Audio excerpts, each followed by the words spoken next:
Messieurs, bonjour. Aujourd'hui, nous allons changer un peu de lieu pour faire cette vidéo.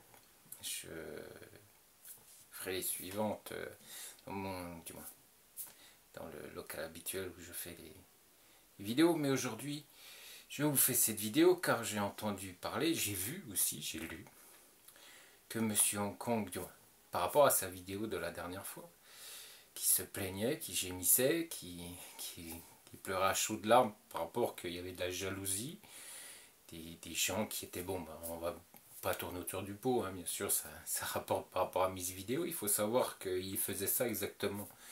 Il faisait exactement la même chose il y a plusieurs semaines en arrière, voire plusieurs mois, par rapport aux agences matrimoniales internationales en France. D'ailleurs, il s'est même permis de parler sur ses patriotes, sur un de ses patriotes, qui a également une agence matrimoniale internationale. Donc en fait, tout le monde en prenait plein son grade. Et aujourd'hui, bien sûr, c'est le contraire. On renverse la vapeur, j'ai renversé la vapeur, donc bien sûr, aujourd'hui, c'est les lamentations et les grandes pleurs. Donc il faut savoir quand même, messieurs, qu'après, bien sûr, j'ai lu vos commentaires, certains d'entre vous ont fait des commentaires comme quoi c'était une victime. Il faut quand même savoir que lui, il l'a fait bien avant moi, et il s'est permis de le faire sur des agences matrimoniales internationales sans vous apporter les informations que moi je vous apporte. Bien sûr, parce que moi ce que je vous apporte, lui ne pourra jamais vous les apporter ces informations parce qu'il ne pourra jamais avoir les contacts que j'ai en Ukraine. Ça, c'est clair et net. Et ensuite, j'ai également des connaissances en France qu'il n'aura jamais non plus et qui je peux aussi vous apporter des informations sur tel ou tel sujet qu'il ne pourra non plus jamais vous apporter. Donc bien sûr, c'est clair que voilà, il a une communauté, que nous, aujourd'hui, sur notre communauté Viber, nous avons de plus en plus de personnes qui s'y intéressent. Les gens qui nous posent des questions ce, sur cette communauté, apparemment, sont très contents des réponses que leur apporte par rapport à leurs questions. Donc tout ça, sur la Biélorussie, sur l'Ukraine, même sur la France, par rapport aux connaissances des femmes ukrainiennes quand elles arrivent en France, par rapport à ce qu'elles peuvent faire au niveau travail, etc. Tout ça, il ne pourra jamais vous les apporter. Toutes ces réponses, parce que il faut bien savoir que les réponses qu'il a aujourd'hui, c'est par rapport à ses traductrices, qui elles sont au contact des clients, qui connaissent un peu l'Ukraine, donc elles apportent leurs connaissances. Mais c'est leur connaissance, leur propre connaissance qu'elles vous apportent. Je ne dénie pas ces personnes. Apparemment, vu les retours que j'ai, ce sont des personnes qui ont beaucoup de connaissances, qui ont un vrai professionnalisme. Bien sûr, c'est peut-être les seuls qui ont ce professionnalisme chez M. Hong Kong. Mais voilà, ces dames, d'ailleurs, apparemment, ce sont des dames qui sont très bien et voilà, qui apportent la notoriété. C'est elles qui ont sur leurs épaules la notoriété de l'agence Monsieur Hong Kong. Donc oui, et puis je vais continuer, ça c'est clair. On m'insulte, hein, bon, pas toutes les semaines, ou à peu près toutes les semaines, je reçois un mail d'insultes. Et puis il y en a une dizaine d'autres avec des questions également sur la communauté. C'est vous, messieurs, qui vous me posez ces questions. Mais oui, il y a toujours un ou deux mails d'insultes. Bon, donc je pense que ça vient de la communauté Hong Kong et leur gourou, je touche leur gourou, donc automatiquement on n'est pas content. Bon, il faut savoir quand même que par rapport aux vidéos, le dernier mail, j'ai beaucoup ri, hein, parce que le dernier mail, le monsieur m'insulte et entre autres choses, il me dit que 100 euros, c'est impossible d'avoir un billet d'avion. Non, ben, moi j'ai jamais dit qu'un billet d'avion coûtait 100 euros pour aller en Ukraine. Mais bon, vous voyez là, au niveau, voilà, des connaissances des gens qui sont autour de Monsieur Hong Kong, qui se permettent de m'insulter. Voilà, on comprend bien qu'il manipule toutes ces personnes parce qu'ils ne connaissent pas du tout l'Ukraine. Ils ne connaissent rien de l'Ukraine, donc c'est facilement manipulable. Et puis on le sait très bien que les politiques, hein, le grand jeu des politiques, c'est quand ils perdent des voix ou des électeurs, ils font une vidéo, du moins, ils vont sur un plateau télé et puis ils pleurent très fort. Donc voilà, on le sait, c'est de la manipulation, tout le monde le sait. Mais bon, ça marche, ça fonctionne sur certaines personnes plus, voilà, ou moins, Après, c'est vous qui, voilà, qui comprendrez ce que je veux vous dire. Donc, oui, bien sûr, et puis je vais continuer parce que moi, je vous apporte les bonnes informations. Et puis, j'ai pas besoin de quelqu'un, de gentille traductrice, pour m'apporter ces informations parce que moi je les ai, j'ai juste à prendre mon téléphone et si vraiment il y a certaines informations que je n'ai pas, parce que bon, j'ai pas la science infuse non plus, je peux contacter certaines personnes qui eux me diront bah voilà, c'est comme ça, c'est comme ça, c'est comme ça. Et voilà, l'administration ukrainienne ou même biélorusse est comme ça. Après, il y a bien sûr la Russie, et puis je peux aussi vous avoir des informations sur la Russie. Donc, soyons bien d'accord, euh, il les aura jamais. Les connaissances que j'ai aujourd'hui, il ne les aura jamais. Les contacts que j'ai, il ne les aura jamais. Donc après, bien sûr, il vous propose des tarifs en plus supérieurs à ceux de mon épouse, qui sont sur le voyage de 9 groupes, déjà c'est 1000 € supérieur. Hein, c'est 150 supérieur, du moins 150 € supérieurs à ceux de mon épouse. Hein, c'est le double de ceux que des rencontres directes. Donc voilà, après c'est pas moi qui vais dépenser de l'argent, c'est pas moi moi je vous apporte des informations, mais après c'est vous messieurs qui allez dépenser votre argent. Après, moi, je suis là juste pour vous apporter les informations. Je suis pas là non plus pour pleurnicher sur mon sort. Hein. Ça, c'est clair, c'est pas mon style et c'est pas mon caractère. Voilà, après, c'est votre choix, messieurs, et je ne vais pas, comme je le dis à chaque fois, je ne veux pas vous prendre par la main et vous emmener sur telle ou telle agence. Donc aujourd'hui, je vous ai parlé de la communauté hein, sur Viber. Vous êtes de plus en plus, du moins la communauté prend de plus en plus d'importance, étant donné que vous inscrivez, du moins vous allez de plus en plus sur cette communauté pour nous poser des questions, Irina et moi-même. Donc aujourd'hui, elle grandit. Elle grandit chaque jour, elle grandit. D'ailleurs, je vous remercie. Je vous remercie beaucoup de nous faire confiance et puis de nous apporter tout ce que vous nous apportez. Puis on essaye en contrepartie de vous apporter aussi toutes les informations que vous souhaitez. Il y a aussi, alors, non, non, non, non, le 100 € ce n'est pas le billet d'avion. Non, non, non, je vis pas au pays des bisounours. Hein. Non, non, non, non, 100 €, c'est les 100 €, ça sera le prix de vos rencontres à Dnipropetrovsk quand j'y serai au mois d'août. Voilà, quand je vous proposerai le coaching et, et mon aide par rapport au rendez-vous, par rapport à vos futurs rendez-vous avec ces dames, ce qu'il faut ou ce qu'il ne faut pas faire. Après, ça aussi, c'est un service gratuit que moi je vais vous apporter. Les 100 €, c'est un geste commercial que mon épouse va faire par rapport aux rencontres. D'habitude, c'est 150 € pour les non-abonnés. Là, ça sera 100 €, donc c'est quelque chose qu'elle va faire pour vous, messieurs. Donc voilà, et on essaye de vous aider aussi, automatiquement, sans mettre plein les poches. Hein, qu'on soit clair, on essaye de faire, si vous faites l'effort de venir me rencontrer à Nipro, mon épouse fera aussi un effort pour vous, messieurs, pour vous aider aussi à moins dépenser aussi. Mais bien sûr, au niveau des frais, vous aurez les frais de votre billet d'avion et c'est pas 100 €. On s'est bien compris, hein, c'est un prix normal hein, pour un voyage néphro. Donc c'est 350 ou 400 € l'aller-retour. Donc voilà, parce que vous pourrez passer par Vienne, par l'Autriche.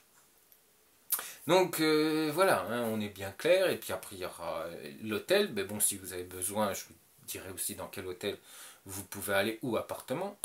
Puis après, niveau restaurant, bah, quand on sera sur place, vous pourrez me poser les questions que vous voudrez. Et puis je pourrai vous aider aussi pour vous conseiller les meilleurs restaurants. Donc oui, oui, oui, voilà, il y a le voyage de groupe hein, sur Nipro à partir du mois de juin. Il faut vous inscrire, messieurs, à partir du mois de juin pour le mois de septembre.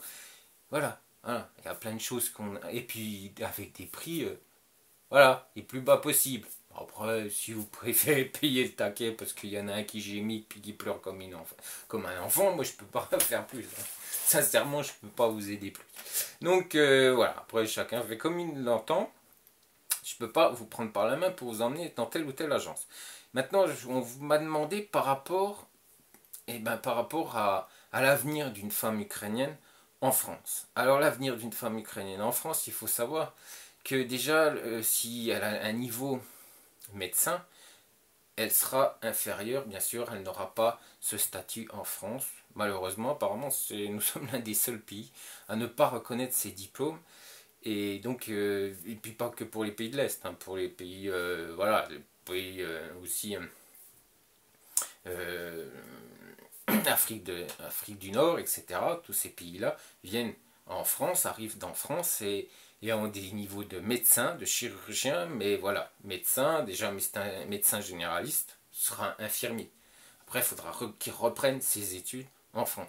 Pour ces dames ukrainiennes, il y a beaucoup de possibilités. Hein. Déjà, elles peuvent apprendre le français en Ukraine parce qu'il y a des écoles. Bon, voilà, ça a un coût, bien sûr. Mais ça aussi, je peux vous répondre par rapport au coût que ça va engendrer. Par rapport, bien sûr, il va falloir débourser un petit peu d'argent pour qu'elle puisse aller en école française ou qu'un professeur ukrainien parlant très bien le français pourra l'aider, lui donner des leçons de français, mais ça a un coût. Bon, c'est pas aussi onéreux, soyons clairs, qu'en France, hein, on est bien clair. Mais voilà, donc elle pourra apprendre déjà le français en Ukraine. Et ensuite, elle va pouvoir elle va pouvoir reprendre ses études en France. Aujourd'hui, on aide les gens quand ils arrivent sur le sol français à reprendre leurs études. S'ils ont de la volonté, beaucoup de femmes ukrainiennes ont cette volonté de reprendre leurs études. Parce que quand elles ont un statut en Ukraine, eh ben, elles ont envie de retrouver ce même travail. Il faut savoir également que les femmes, du moins, les gens d'origine asiatique et les gens des pays de l'Est ont une très très bonne réputation avec les patrons français. Voilà, c'est pas moi qui le dis, ce sont les patrons français. Et par rapport aussi, que j'ai aussi des informations de certains milieux, parce que j'ai ces connaissances, messieurs. Et que personne pourra, du moins, à ma connaissance, des directeurs ou des directrices d'agences matrimoniales internationales ne pourront pas vous apporter aussi ces informations. Voilà, c'est tout, hein, soyons clairs. Donc, oui, elles pourront reprendre une formation, retourner à l'université pour reprendre ses études. Il faudra juste que vous soyez là pour les aider, pour les soutenir. Parce que vous rappelez-vous quand même qu'elles vont changer du tout au tout. Elles vont se retrouver dans un milieu, dans un pays qu'elles ne connaissent pas. Des fois, elles ont même du mal à se faire à notre façon de penser, à nos mœurs et coutumes en France. Donc oui, pendant la première année, il va falloir les soutenir et les aider. Mais elles vont pouvoir reprendre les études si vous êtes là pour elles. Elles vont pouvoir reprendre leurs études, elles vont pouvoir avoir un diplôme français et pouvoir avoir un bon job en France. Certaines ont arrivé à avoir des niveaux ingénieurs. Ma femme est comptable parce qu'elle a repris ses études en France, elle est comptable, elle est reconnue en France en tant que comptable parce qu'elle a des diplômes, mais ça peut aller encore plus loin. Il y a certaines de ses amies qui sont ingénieurs aujourd'hui en France parce qu'elles ont repris leurs études en France. Donc ne pensez pas, messieurs, on vous dit plein de sornettes, on vous dit plein de stupidités, on pleure sur son sort, mais on ne vous apporte pas vraiment de bonnes informations, messieurs. Il faut savoir que les femmes ukrainiennes, les femmes de l'Est sont des femmes très très courageuses et que si on les aide à les pousser en avant, si on les aide, on les soutient, elles vont pouvoir faire une carrière parce qu'elles auront envie de travailler, parce qu'elles peuvent gérer la vie de famille et la vie professionnelle. Voilà, ça c'est l'Ukraine, messieurs. Ça, ce sont les femmes ukrainiennes. Alors, moi j'entends plein d'absurdités hein, sur YouTube, parce que voilà, parce qu'on parle pour sa paroisse, mais tout ça est une absurdité complète. Et moi je suis là pour vous aider, pour vous donner les bons conseils. Après, si vous les écoutez pas, vous faites comme vous voulez. Moi je peux pas vous obliger, hein, non plus. Bon, moi je l'ai vécu, j'ai les contacts en Ukraine et en France et je sais comment ça se passe. Après, si vous pensez qu'à côté c'est meilleur et plus cher, c'est plus cher et meilleur, après c'est à vous de voir, messieurs. Donc, elles vont pouvoir passer leur diplôme, il va falloir les aider, les conseiller, être derrière parce que des fois ça va pas être facile, apprendre, rendez-vous compte, apprendre une langue, en plus faire ses études, ma femme l'a fait, hein. Elle s'est perfectionnée en français en même temps qu'elle fait ses études. Donc, voyez le travail. Elle parlait déjà italien, elle parle couramment le russe, elle parle couramment l'ukrainien, elle a des connaissances en anglais et, elle parle couramment aujourd'hui le français. Donc, même si elle a quelques problèmes avec les verbes, voilà et par rapport aussi aux articles, avec le là, parce que ça change par rapport au russe et au ukrainien et le français, ça change par rapport aux articles féminins et masculins. Mais autrement, elle a de très bonnes connaissances en français. il n'y a aucun souci. Elle fait quelques fautes, ça lui arrive, mais aujourd'hui, qui ne fait pas de fautes en France, hein? Je suis désolé de vous le dire, mais aujourd'hui, on est de plus en plus à faire de fautes d'orthographe, hein. D'ailleurs, tout le monde le dit, hein, par rapport à même aux écoles, hein, même l'université, même les gens sortant d'université font des fautes aujourd'hui en français. Donc je suis navré, mais voilà, c'est comme ça. Donc oui, oui messieurs, si vous les aidez, si vous allez vers les bons conseils pour les formations, par rapport à des centres agréés, par rapport par exemple, l'IFPA, la FRAT, ce genre d'organisme qui aident justement pour reprendre ses études, pour avoir des diplômes universitaires ou des diplômes professionnels. Et puis il y a d'autres organismes, hein, qui pourront vous envoyer dans des écoles, dans, dans des écoles professionnels qui sont reconnus d'État, et puis même dans le public, hein, il n'y a aucun problème, hein. Et après, il faut aller voir dans les organismes de formation. Donc oui, oui messieurs, si vous les aidez, si vous les aidez correctement, elles pourront reprendre leurs études. Mais là aussi, il faut que vous tombiez sur la bonne agence qui pourra vous aider par rapport à tout ça, parce que, bien sûr, hein, il faut discuter de tout ça avec la dame. Et puis on me dit oh, surtout pas en discuter. Si, il faut en discuter parce que je pense que ça fait partie de leur avenir aussi. Quand elles sont en France, il y en a certaines qui vont pas seulement être bobonnes à la maison, puis seulement cuisiner, comme on vous fait croire, et puis vous occuper, et puis s'occuper de vos enfants. Non, non, non, aujourd'hui elles sont plus, on regrette par rapport à la France qu'elles sont féministes, le féminisme en France, mais en Ukraine aussi, elles se développent et puis elles se disent qu'elles sont pas nées seulement pour raccommoder vos ourlets ou pour raccommoder vos chaussettes, hein. Vous occupez de vos enfants ou faire la bobonne à la maison. Elles ont toujours cette mentalité de famille, d'avancer, le pilier central est toujours l'homme, mais elles ont envie aussi peut-être de se développer intellectuellement et professionnellement bien sûr, sans que sa famille en pâtisse, parce que les enfants pour elles, pour ces dames, c'est une importance énorme. Les enfants pour elles, c'est leur vie. D'ailleurs, certaines Ukrainiennes, beaucoup d'Ukrainiennes vous diront qu'une vie sans enfants, bah, c'est pas une vie pour elles. Donc voilà, elles arrivent à tout gérer. Et aujourd'hui, je pense qu'en France, pas beaucoup de... Excusez-moi, hein, c'est pas méchant, il n'y a rien de raciste, mais je pense que beaucoup, vous êtes souvent à me dire, quand on discute, de me dire que bah, pas beaucoup de femmes françaises aujourd'hui seront capables de gérer tout ce que je viens de vous expliquer. Et il n'y a rien du tout, c'est ce que vous me dites, c'est ce que vous me rapportez, et c'est vos témoignages que là, je suis en train de vous parler. Donc oui, messieurs, oui, oui, il n'y a aucun problème. S'il y a une aide, s'il y a les bons conseils et les bons contacts, oui. Et si vous aussi, hein, messieurs, hein, si vous aussi, vous avez envie de bouger pour votre future épouse ou votre épouse et l'aider pour qu'elle réussisse professionnellement, alors oui, il y aura de possibilités pour qu'elle puisse faire également une carrière, qu'elle puisse avoir un bon job en France. Voilà, c'est ce que je voulais vous expliquer. C'est ce qui était, je pense, important de vous expliquer.